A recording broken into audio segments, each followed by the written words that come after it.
All right, welcome to the deep dive. Today, we're going to be diving into something that, on the surface, might seem pretty straightforward. But trust me, it gets really complicated really fast. We're talking about self-deception. Self-deception, Yeah. yeah. You might think, oh, it's just fooling yourself. But it turns out to be this, surprisingly tricky philosophical problem. Yeah, as someone interested in philosophy, I'm sure you've thought about this before. I mean, it seems simple, right? But philosophers have been debating this for centuries. Exactly. It's a real head-scratcher. For this deep dive, we're going to be looking at the Stanford Encyclopedia of Philosophy entry on self-deception. Oh, nice. Yeah, the Stanford Encyclopedia is always a good place to start. So why should a philosopher be interested in self-deception? What makes it so philosophically juicy? Well, because, at its core, self-deception forces us to ask some really fundamental questions about our own minds. Like, what does it even mean to believe something? Right, right. And how do our desires and intentions, those things we want and aim for, shape what we accept as true? And what happens when our rationality, our ability to think straight, kind of goes out the window? Exactly. Self-deception throws all of that into really sharp focus. So what we're going to do in this deep dive is kind of dissect those core paradoxes that make self-deception so perplexing. We'll look at the major theories that philosophers have come up with to try and explain it. And importantly, we want to highlight the ongoing debates and those unanswered questions that keep philosophers thinking. Those things that keep us up at night. Exactly. So let's start with the basics. Like, how do philosophers traditionally approach this whole idea of self-deception? Well, the classic way is to start by comparing it to how we deceive other people. Like if I intentionally trick you into believing something that's false and I know it's false, what happens when I try to do that to myself? Right, right. It's like, how do you fool yourself when you already know the truth? That's the crux of it. So this model, this traditional model of self-deception, it suggests that someone intentionally gets themselves to believe something that isn't true. But at the same time, they also hold this belief that it is untrue. Wait, hold on.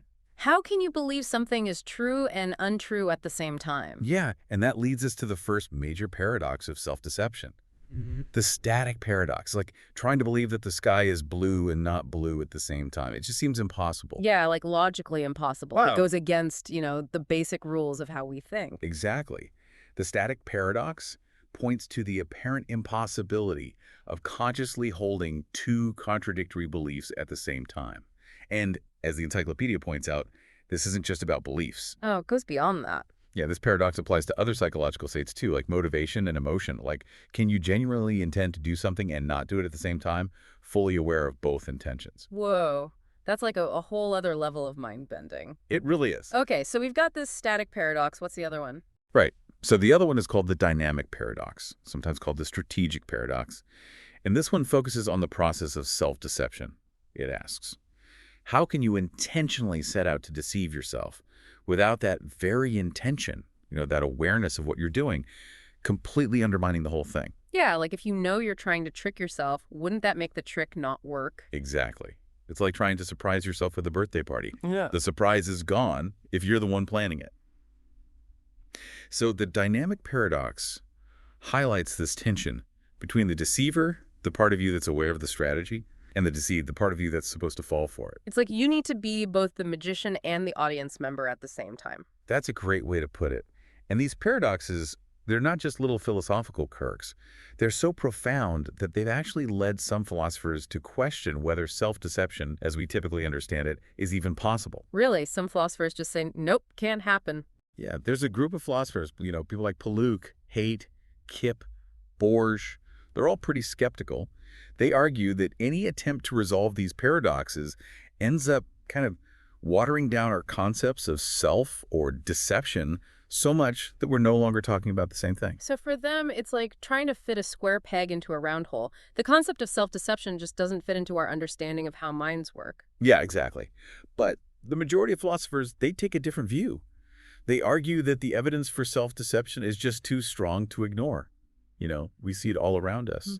And to understand things like, motivated irrationality, like why people sometimes believe things even when all the evidence points the other way, well, Self-deception seems crucial for that. Right. So for most philosophers, it's like, okay, we know this is a real thing. We just need to figure out how it actually works. Yeah, that's the challenge. So the Stanford Encyclopedia outlines two main approaches that philosophers have taken to try and make sense of self-deception: intentionalist and revisionist.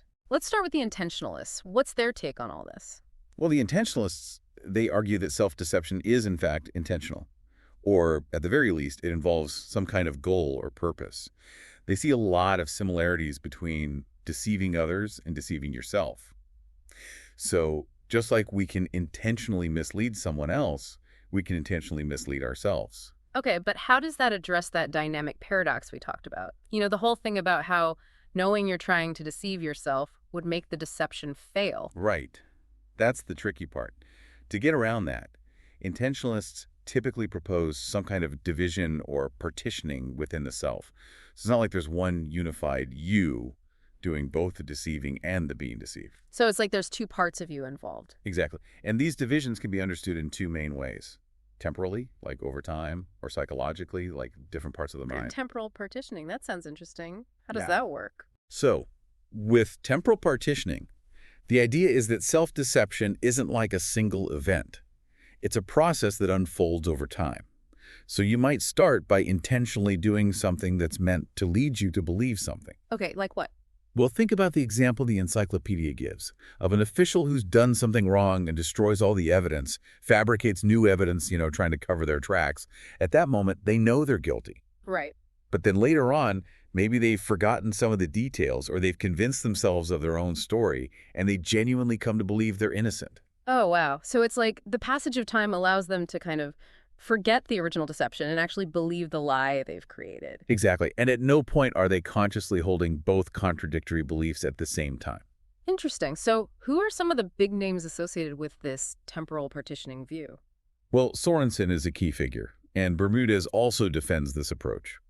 Another interesting example is Johnston's concept of autonomous means. Autonomous means. That sounds complicated. It's not really. Imagine an atheist who, for whatever reason, wants to believe in God. Okay, yeah. So they might start going to church, reading religious texts, really immersing themselves in that belief system.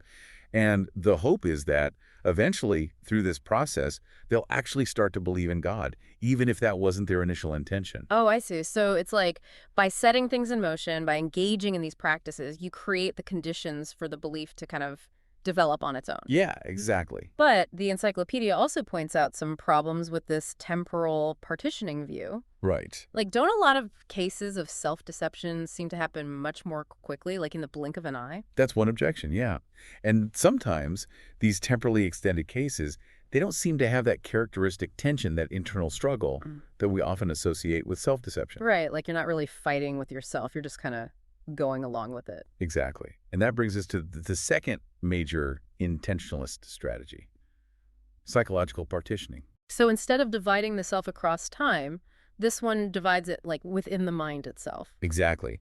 The idea here is that there are different parts or levels or subsystems within the mind, and one part can act as the deceiver, while another part is the deceived. So it's like having a little angel and devil on your shoulders, but they're both part of you. Kind of, yeah. And there are different versions of this idea. Some philosophers, like Rorty, propose quite radical divisions, like these sub-agencies that have their own beliefs and desires. Others, like Pears, talk about separate centers of agency.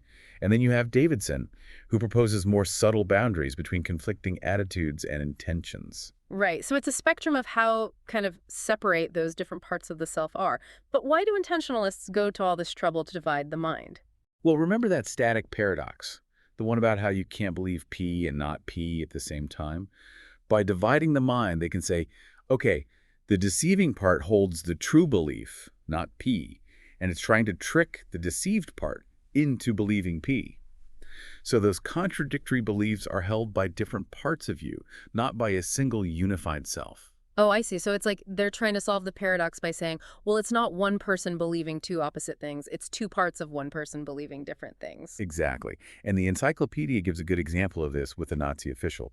They might be consciously aware of the horrific things they're doing, but they create this narrative, this justification that allows them to genuinely believe they're acting morally. Wow, that's a pretty powerful example. But doesn't this whole idea of dividing the mind sound a bit, I don't know, far-fetched? Yeah, it can. Even some intentionalists acknowledge that it's preferable to explain self-deception without resorting to what some philosophers call psychological exotica. Psychological exotica? What's that? Basically, it's just overly complex or speculative theories about how the mind works. The goal is to find explanations that are grounded in more familiar psychological mechanisms. Right. Something a bit more down to earth. Exactly. But the encyclopedia does mention some recent research that might help intentionalists explain self-deception without needing those separate selves. Oh, really? Tell me more about that. So there's been some work in cognitive psychology by researchers like Barg and Morsella, suggesting that we can pursue goals and strategies unconsciously. Like, we can be working towards something without being consciously aware of it. That's fascinating. Yeah, and this raises the possibility that maybe self-deceivers are engaging in this kind of unconscious goal-directed behavior. They might be trying to shape their beliefs in a certain way without actually realizing what they're doing. So it's like they're on autopilot, but their autopilot is programmed to deceive them. Yeah, that's a good way to think about it. But, as always, there's debate about whether these findings from cognitive science can really be applied to the specific case of self-deception. Right, right. It's always good to be cautious about those kinds of leaps. Okay, so that's the intentionalist approach. What about the revisionists? How do they tackle this problem? Well, the revisionists, they take a different tack. They move away from that direct analogy with intentional interpersonal deception, the idea that deceiving yourself is just like deceiving someone else. Okay, so they're kind of rejecting that whole framework. Yeah, in a way. Mm. They argue that we need to rethink some of the core assumptions about self-deception. And they typically do this by revising either the requirement for an intention to deceive or the requirement for holding contradictory beliefs. Well, both. Or both, yeah. So let's start with those who revise the intention requirement. That leads us to the non-intentionalist and deflationary approaches. Non-intentionalist, meaning they don't think self-deception is intentional. Exactly. The main idea here is that self-deception isn't about deliberately trying to fool yourself. It's more about this process of forming beliefs that are biased by your motivations. So instead of trying to trick yourself, you're kind of letting your desires and emotions cloud your judgment. Yeah, that's a good way to put it. And by shifting the focus away from intention, they try to sidestep those tricky paradoxes we talked about earlier. Makes sense. But if you take away the intention, doesn't that just make self-deception the same as being mistaken about something? That's a good question. And some non-intentionalists, like Johnston and Melo, they argue that the key difference is that self-deception isn't just an accidental error. It's systematically influenced by your motivations, your desires, emotions, anxieties, all those things. So it's like your motivations are pushing you towards believing something, even if it's not true. Exactly. The encyclopedia uses the example of Allison, who really wants her daughter to be doing well in school. Oh, yeah, I remember that one. So even when there's clear evidence that her daughter is struggling, Allison resists acknowledging it because she just doesn't want to believe it. Her desire for her daughter to be successful is skewing her perception of reality. That makes sense. We all want to believe the best about the people we love. Right. But the encyclopedia also points out that even among non-intentionalists, there's disagreement about that dual belief requirement. Do you have to believe both P and not P? Right, right. Some non-intentionalists, like Bach and Johnston, they think that there's still some kind of internal conflict going on in self-deception. Like, you might suspect that the unwelcome truth is true, even if you're treated not to believe it. So it's like a part of you knows you're fooling yourself, but you're still doing it. Yeah, there's that tension. But other non-intentionalists, like Mealy and Barnes, they argue that you don't need to fully believe the opposite. Just having that suspicion, that uncertainty, can be enough to bias your thinking and lead you to form the false belief. Oh, that's interesting. So it's like the seed of doubt is enough to kind of plant the false belief. Exactly. And I think Mealy has developed a pretty detailed account of self-deception along these lines, hasn't he? He has. He calls it a deflationary account. Why deflationary? Well, it's called that because it kind of deflates or simplifies the whole concept of self-deception. He argues that you don't need all these complex intentions or divisions of the self. He lays out 6 conditions that, when they all occur together, constitute self-deception. Okay, what are those conditions? First, you have to have false belief. Second, that belief has to be caused by your motivationally biased treatment of the evidence. So you're ignoring, twisting, or downplaying evidence that doesn't fit with what you want to believe. Third, there has to be more evidence supporting the opposite belief, the one you're not accepting. Fourth, you have to consciously believe that there's a good chance the opposite belief is true. So you're not completely oblivious to the possibility that you're wrong. Okay, so you have some awareness, even if it's buried deep down. Right. Fifth, there has to be some kind of flaw in your reasoning that leads you to form and maintain the false belief. And finally, this whole process has to happen without any intention to deceive yourself. Okay, so it's a pretty specific set of conditions, but it's all about how our motivations can lead us astray, even without us consciously trying to fool ourselves. Exactly. And what's really interesting is that there's actually some support for these non-intentionalist views from fields outside of philosophy. Well, really, what kind of support? Well, there have been studies of deception in animals, which suggest that creatures without complex human-like consciousness can still engage in behaviors that look a lot like deception. Wow, that's amazing. So it's not just a human thing, this tendency to deceive. It seems not. And there's also some neurobiological research that supports the idea that our emotions can directly affect how we process information. Like literally changing how our brains work. Yeah, potentially. And this research could provide a biological basis for the way that self-deceivers handle evidence. So it's not just a philosophical idea, it's something that could be happening in our brains. Right. Okay, but I'm sure these deflationary accounts have faced some criticism too, right? Of course. There are always objections and counterarguments in philosophy. One of the biggest worries is whether non-intentionalist accounts can really distinguish self-deception from wishful thinking. So is there a real difference between the two, or are they basically the same thing? That's the debate. Intentionalists argue that the crucial difference is intention. With self-deception, you're actively trying to convince yourself of something, even if it's unconsciously. With wishful thinking, you're just hoping something is true, but you're not really doing anything to make yourself believe it. So it's the effort, the active engagement that sets self-deception apart. That's the argument. But non-intentionalists counter that light. Self-deceivers often engage with more evidence than someone who's just engaging in wishful thinking. They might acknowledge counterarguments even if they ultimately dismiss them. And they often put more effort into shaping their beliefs, even if it's not driven by a conscious intention to deceive. Right, so it's not just passive hoping. There's some active belief management going on, even if it's not fully intentional. Exactly. Another challenge for non-intentionalist accounts is the issue of selectivity. Why do our motivations lead to self-deception in some situations but not others? Like, if I really want to believe I'm going to win the lottery, why doesn't that desire just make me believe it? Yeah, good point. Non-intentionalists, like Melee, suggest that this selectivity might be explained by how we assess the costs of being wrong. We're more likely to develop a biased belief when the perceived cost of believing the wrong thing is lower than the cost of believing the opposite. So it's like a risk-benefit analysis? Yeah, kind of. The encyclopedia gives the example of trying a new gourmet chocolate. Oh, I love chocolate. So if you really want to believe that you're going to like this new flavor, but it turns out you don't, the cost of being wrong is pretty low. You just don't eat that chocolate again. But if you're facing a decision with much higher stakes, like whether to invest your life savings in a risky venture, the cost of being wrong is much greater. So you might be less likely to let your desire for a big return cloud your judgment. Makes sense. It's like the higher the stakes, the more careful you are about what you believe. Right. But even with this cost-benefit analysis, critics argue that self-deception doesn't always happen when you'd expect it to. And the influence of emotions is another factor that might explain this selectivity. So sometimes our feelings just override our rational calculations. Yeah, it seems that way. And then there's the issue of tension in self-deception, that feeling of inner conflict or struggle.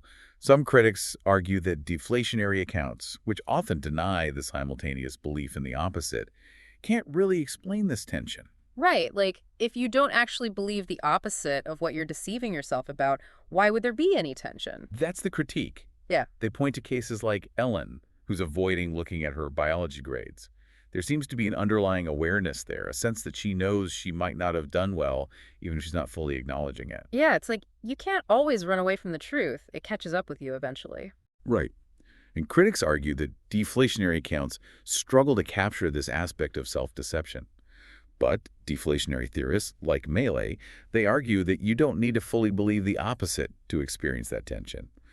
Just having a suspicion, a lingering doubt, can be enough to create that inner conflict. So it's more like I really hope this isn't true, but I have a bad feeling about it. Yeah, exactly.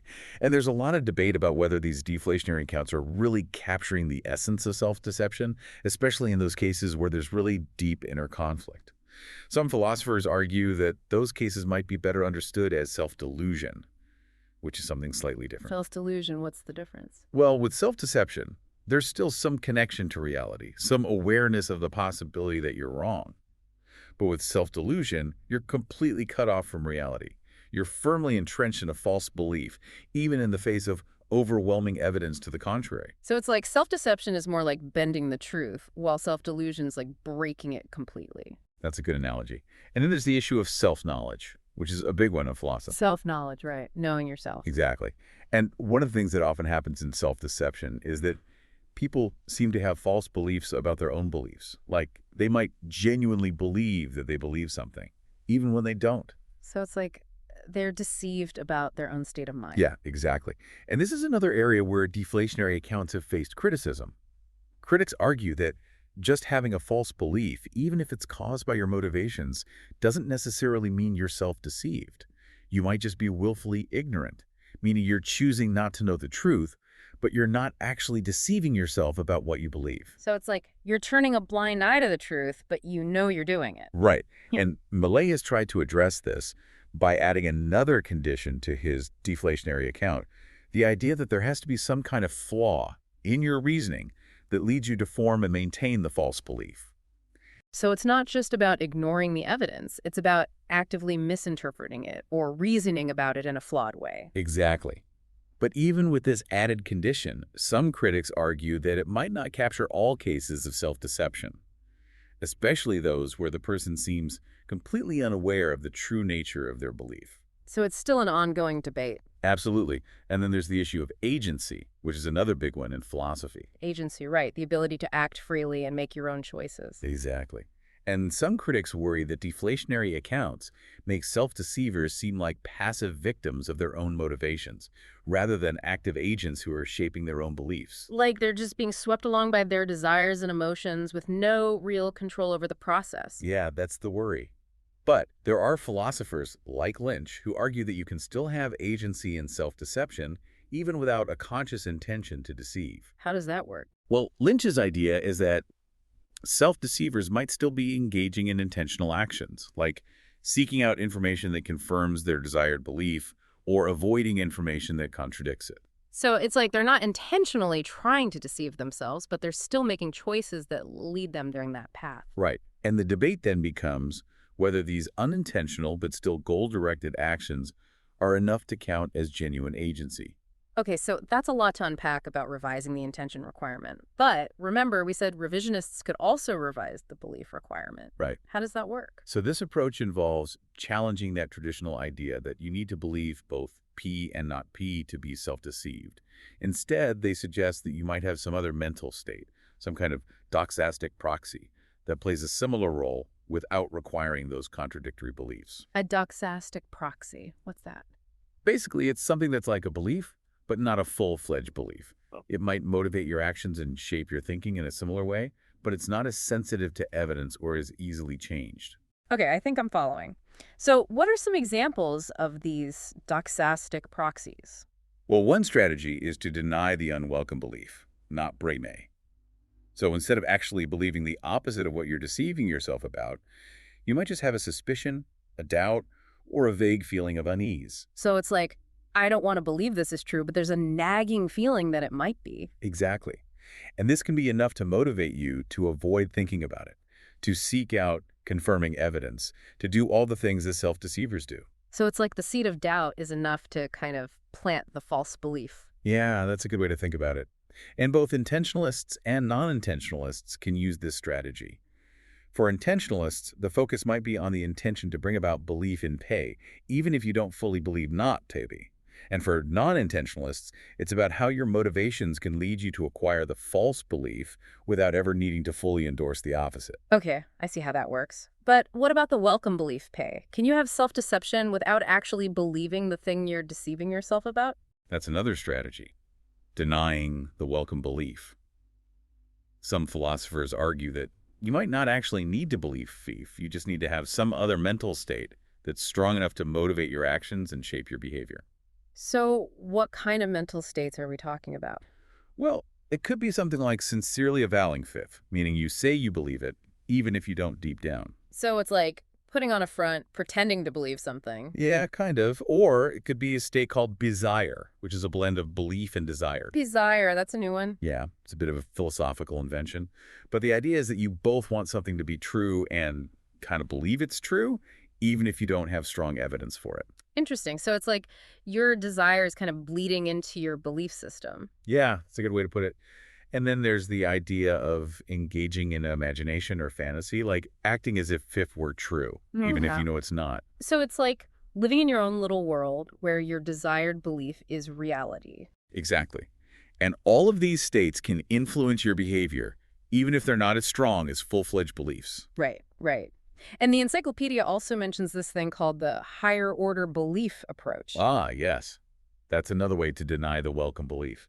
So instead of actually believing P, you believe that you believe P. Wait, hold on. That sounds really confusing. I know, it's a bit of a head spinner. Mhm. But the idea is that you have this false belief about your own mental state. So it's like you're deceived about what you believe. Exactly. And this could explain why someone might say they believe something and even act as if they believe it, but their behavior might betray the fact that they don't really believe it deep down. Oh, I see. So it's like they're fooling themselves about being fooled. Yeah, in a way. And this approach frames self-deception as a failure of self-knowledge.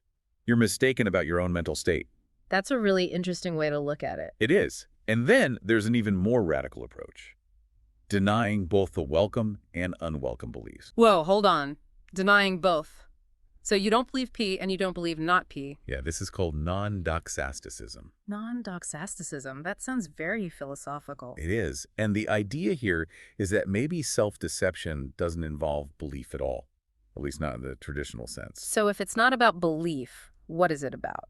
Well, some philosophers suggest that it might involve these in-between states, things that are like beliefs, but not quite beliefs. Like what? Well, one idea is that you might have a kind of indeterminate belief where you're not sure whether you believe something or not. So it's like you're on the fence, unsure which way to jump. Yeah, exactly.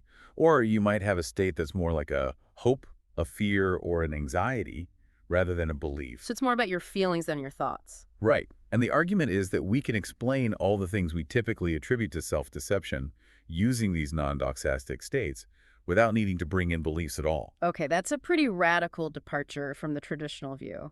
It is. But it shows how philosophers are constantly pushing the boundaries of our understanding of the mind. And finally, there's an approach that focuses on shifting degrees of belief. Right. So instead of thinking of belief as an all-or-nothing thing, where you either believe something or you don't, this approach suggests that you can have different degrees of confidence in your beliefs. So it's more like a spectrum from I'm absolutely certain to I have no idea. Yeah, exactly. And this degree of confidence can be influenced not just by the evidence, but also by your desires and emotions. So even if the evidence is pointing one way, your feelings can kind of tip the scales in the other direction. Yeah, that's the idea. And this could explain how self-deception can happen even when you're aware of counter-evidence. You might acknowledge the evidence, Mhm. but your desire for something to be true can make you give it less weight than you should. So it's like you're cherry picking the evidence that supports what you want to believe. Exactly.